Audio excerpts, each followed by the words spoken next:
What's up, YouTube? You know who it is. It's your boy Mims. I'm coming at you guys with an online ranked match, and you can see over here I'm trying to get a win with the Charlotte Bobcats. You know, it's my first time actually trying. As Tyrus Thompson gets a mean slam dunk and one, and basically I've been thinking of trying to do a series like this where I try to beat teams using the Bobcats. You know, I haven't seen any notable commentators, and if you are a notable commentator and you're watching this video, I apologize. I'm not trying to downplay your work. It's just I didn't get a chance to see your commentaries. But I haven't seen any notable commentator do a series like this where he actually tries to beat teams with the Bobcats. And I'm going to tell you how it is. I'm obviously not going to show you guys gameplay footage of me getting blown out. I will tell you if I do get blown out on occasion. So far, I have not. And I'm just going to try to get gameplays beating teams, or, oh, that charge didn't happen. Beating teams with the Bobcats, or, you know, at least if it's a close game, I'll definitely upload it. You know, the whole Mims promise, I'll always upload games if they're close, whether I win or lose. But anyways, how I edited this video would be different than how I edit most of my videos. Most of my videos, you'd see me edit that every single big play or every single point or something like that. This game was different. I edited the first little tiny bit to get it just under 20 minutes. It's 18 minutes long. I apologize if you don't like this. And I showed you the entire gameplay. This makes it a bit more challenging for me because I have to fill up that 18 minutes with commentary, and it's not live commentary. Maybe next time I'll do that.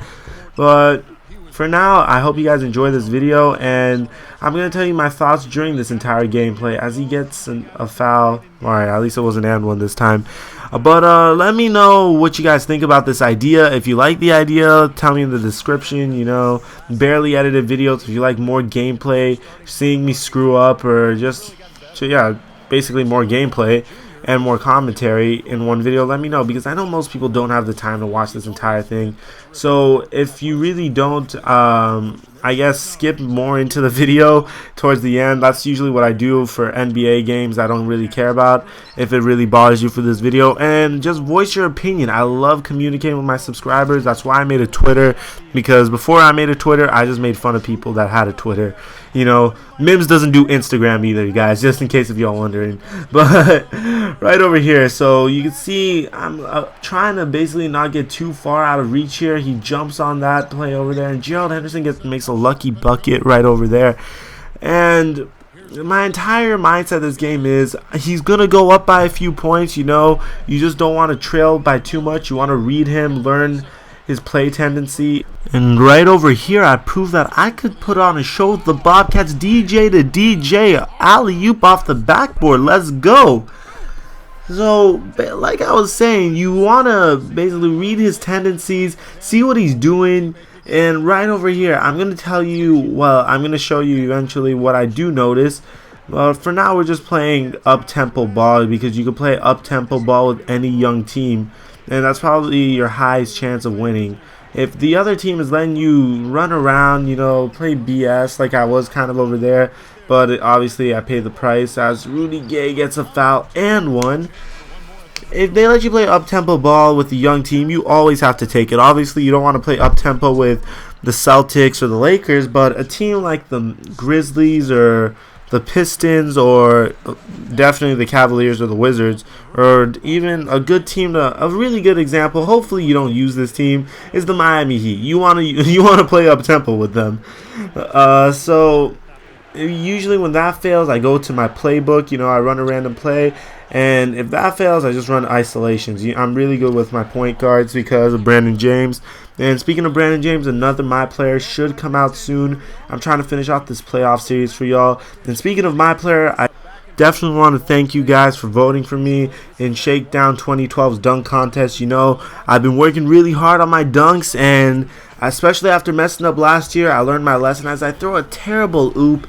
You know, this isn't My Player. I don't know what I'm doing. So that kind of costs me over there. But again, thank you guys so much. Let me thank all of my fans, Mims Nation. You know, I see y'all getting my back, and I really appreciate it. And I'll definitely make it up to you guys with some sick videos.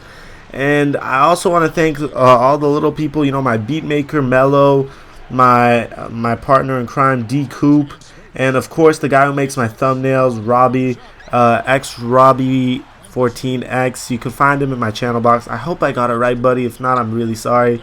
But right over here, he gets another drive to the basket, and it's they're up by 4. So I'm hoping that I close this. I could go up by 2 over here. No, I mean lower the gap to 2 over here. So I'm trying to drive in, trying to make a play, and I see Kemba wide open, but I can't get it to him. So I'm like, all right, just don't cause a stupid play, and I don't. Rudy Gay airballs it. So that's the end of the first quarter, and I'm starting to get a feel for how this guy's playing. And I'm not doing too bad, you know. I'm doing pretty well, decently well. It's only 17-13, so yeah, you know, not bad. Let's just try to do work with Kemba Walker a little bit. And here's what sucks about the Bobcats. The reason why they suck so badly is because there's just a bunch of above average. No, there's just a team with like 3 above average players, and the rest kind of suck. As I throw a terrible pass over there, too many risky passes. You want to avoid those. And something I've been noticing right here is he likes going into the interior a lot. So obviously I'm not going to test that yet. I'm going to see. I'm not doing too bad right here, and there's no need for radical change really. Just play good offense. You're playing average defense, really good defense for the Bobcats, don't get me wrong. We're playing average defense, so just if it ain't broke, don't fix it. So I get an assist with Tyrus Thomas, and he takes the ball up, and again he just goes straight into the paint.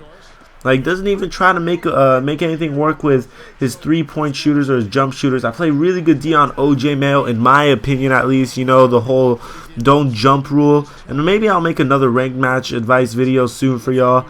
If you guys want that, let me know. I've been really busy. I'm trying to finish up this My Player for y'all so I could stay focused on other things like McGrady, ranked match tips, and my online association. I'm starting a lot of new series really quick, and on top of that I have NCAA. So right over here I get Kemba Walker wide open, and he can't get it from me even with the shot clock winding down. So I have a lot of things coming up, you know. For those of you guys who just subscribed to my channel, please don't go in, thank God, but they get the rebound. I'm going to tell you how it is. When NCAA comes out, I'm going to upload a ton of NCAA and not as much 2K.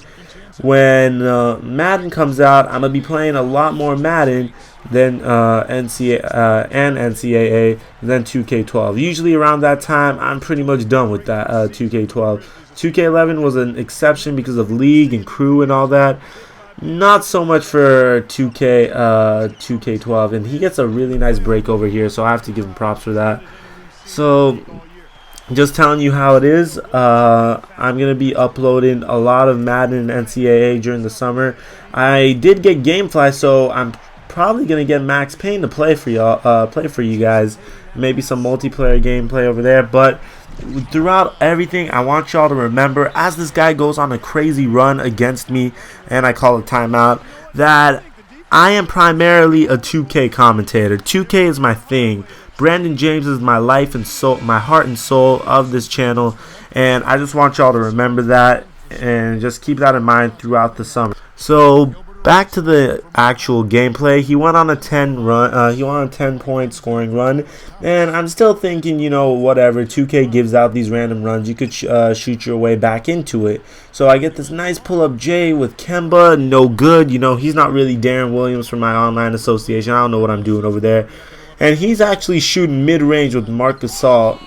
And Rudy Gay, like, comes out of nowhere with the putback. So I'm starting to think 2K really isn't giving me a break. No break at all. Mims, you're gonna have to actually fight for this one. I throw some desperation alley-oops, you know, try to be high flying, and I even miss an easy read off of Rudy Gay. So he goes up by 14. He almost doubled me up. You know, he's 2 away from doubling me up. And at this point, I'm thinking this is going to be one of those blowout victories. You know, maybe I should just cancel my PVR. Screw it. You know, you shouldn't try this series with the Bobcats. But I said, you know, you already started the game. If you quit, you get the loss anyways. And this has potential for a great video if you do make a comeback. So over here, I get a nice little alley-oop to DJ. No, Kemba. Was that Kemba Walker, man? I can't even see it. All these players look the same to me. I know some douchebag's gonna hate on me for saying that, but eventually, I told y'all, I made the read that this guy always goes inside, so I switched to the 2-3 zone. He hasn't shot any threes, and Bismack, you suck, man. Come on, you're supposed to catch that, but I say, you know, I have nothing to lose. I'm losing by a ton anyways. So time to switch to the 2-3, and that's exactly what I do. And we'll see how that works for me, because so far I stopped him over here, and I lower the gap to 10. So he inbounds the ball, and he takes it up court, as you can see. And again, he's trying to drive. He shoots a terrible shot in double coverage with Mike Conley. And, you know, when you take a bad shot and I have an extra person on the break, I'm obviously going to abuse that. That leaves Jamario Moon open for 3, gaps down to 7. So it looks like we're sparking a comeback. Again, he goes inside. He gives it to Marc Gasol, and I'm watching the 3 over here. So you guys might say, Mims, you're not playing man-to-man D. That might be true, but the reason for that is I have to mask the zone a tiny little bit. I try my best, and oh, Jamario was wide open over there. But, oh my God, why'd you cut, man? I hate when that happens. Sorry for interrupting myself. But I have to mask the zone a little bit, you know, so he doesn't know he's in a zone. Because if he does, then he might be able to make the proper adjustments, or he's going to be able to shoot wide open 3s, and I'd have to go back to man, and that would probably guarantee a loss for me because I can't make any other read on this guy. I'm running out of time. So the game's down to 5. So we're pretty much back in this game. We're on a great scoring run. He's still making the same mistake. You know, he's driving it in like triple coverage over there. He finds a wide open Tony Allen, but unfortunately for him, Tony Allen can't shoot. And he's still trying to drive it in with Rudy Gay. No way that's going in. Let's run the break, boys. Let's go. DJ Augustine on the break. I see a wide open person. Oop it up. Brandon James style. And it's a 1-possession game at this point. So, hold up. Let him inbound it. He inbounds it to Rudy Gay. And, again, I'm already telegraphing what he's doing. He's going to go for the inside jumper, but I played terrible D, and he gets it to go. Props to this guy, not taking away from what he did. And he's up by 5 at halftime. So, at halftime, I'm thinking, you know what? I got this game in the bag. Using the Bobcats ain't that hard, you know, so I'm just gonna try to wing this, try to keep going at this, use this 2-3 zone, run some plays, and, you know, just capitalize on his failures. If he continues failing, if he misses a single shot or takes a single bad shot, I'm practically in. But of course, Kemba Walker has to lose the ball out of nowhere, and usually when you get a turnover against a smart person who runs the break and loves running up tempo, you are the other team's immediately going to go on a run. So at first, you don't want to call a timeout. You know, you're a little hesitant. So I see Gerald Henderson. Why did you have to? Oh, my God. I hate when that happens. So I'm posting up with the greatest post player in the game, Bismack Biyombo. That doesn't work. I don't know why. He might be a little off his game. I try to do a dribble pull-up with Kemba. Doesn't work out. And, of course, when you take a bad shot, the other player is off to the races. For some reason, he pauses it over here, and I didn't edit that out. My bad. I told you whole gameplay's in this. So he gets a contested jumper with Zebo to go, and the game's back up to 9. So don't think that just Mims comes back up out of nowhere. No, Mims still has some work to do. So calling a high pick and roll. Tyrese Thomas doesn't cut until now. And I get a little cheesy pass, a little post move inside to go, and I get the points over there. So he's trying to bring it back up, and I'm already telegraphing this. I know what you're about to do. You're about to drive it in.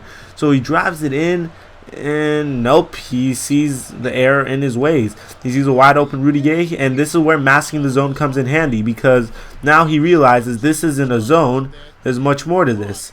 And he stops the break. Props to him. But he doesn't stop Derek Brown. Derek Brown takes it in. Dunks it. Nasty foul and 1. Looking like Brandon James in the slam dunk contest. Let's go.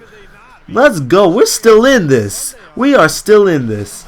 So making that free throw. We're only down by 4. You can see what I'm doing over here, right? You guys see what's going on. You know, play on ball D, obviously, because you know, you don't want to be one of those cheesers. But at the same time, mask your coverage. You see, there's nothing he could do. There's a wide open guy, but he was right next to DJ Augustine. He tried committing a screen. That's when you know he entered, committing a charge. That's when you know he entered desperation mode. And I'm not even getting that many points off of the fast break. You see, 21 fast break points for him means he relies on up-tempo game. He doesn't know what to do against the 2-3 zone. I'm doing a great job against him. He's shooting contested mid-range with Marc Gasol, which I'm not sure if he can make those because I don't really watch Grizzlies games.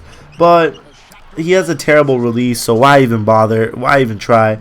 So I'm on a run. I tied up the game, and here he goes again with the same old stuff, trying to drive it in against nothing. You can't do anything against this guy. I mean, against me. And I guess the game just gives him a contested three. Just, I don't know, I was dominating him too much or something. I don't know. But I get a little bit of a cheese fast break to go over here. Fast break points just to make sure I still have momentum. And I do. You can see Bobcats excited even if they're down. They're giving each other high fives probably because they're so used to losing. Just being down by 1 is considered a win. So over here, again, you can tell he's doing that turbo dribble. What are you doing? Stop playing up tempo if I'm playing the 2-3. Like, you can look at Gasol. He should have just passed it over there and played around him. But obviously he has no idea how to do so. I see Gerald Henderson wide open for 3. Obviously he doesn't go in. Gerald Henderson's a not so good 3-point shooter, at least in this game. I don't want to make any bold statements because I'm not sure about this game, but Derrick Brown has been the MVP of this game. He's been driving it in, baseline, dunking it on people, and I'm up by 1. This guy is losing to the Charlotte Bobcats, people. It's almost the 4th quarter. We do not want this to happen. You don't want this to happen to you. So whenever you see oh wait, never mind. He's back up by 1. I should get off my high horse for a little bit. So again, right over here, running the play. You know, I have nothing else to do. Might as well. Byron Mullins, you piece of excrement. And there's nothing I could do with you. I'm going to go to Gerald Henderson and just drive it in baseline. And he makes a little Jordan-esque move. I'm sure the owner, Michael Jordan, taught him how to do that. So again, same stuff over and over. He loses the ball. Gerald Henderson all the way. Foul and 1, and that's when he had enough. He's like, no, I'm not losing to the Charlotte Bobcats. I quit. And that's pretty much how I got my win. If you guys like this video, let me know. If you want to see more, let me know. Let me show you all the stats. But, you know, next time you see a guy using the Bobcats, keep in mind, who the hell wants to play with the Bobcats? The guy's probably a commentator. Send him a YouTube message and say, I love your videos. Nah, I'm kidding. Don't lie to people. But anyways, you guys, it's your boy Mim signing out. If you want more of this, let me know and comment. Peace.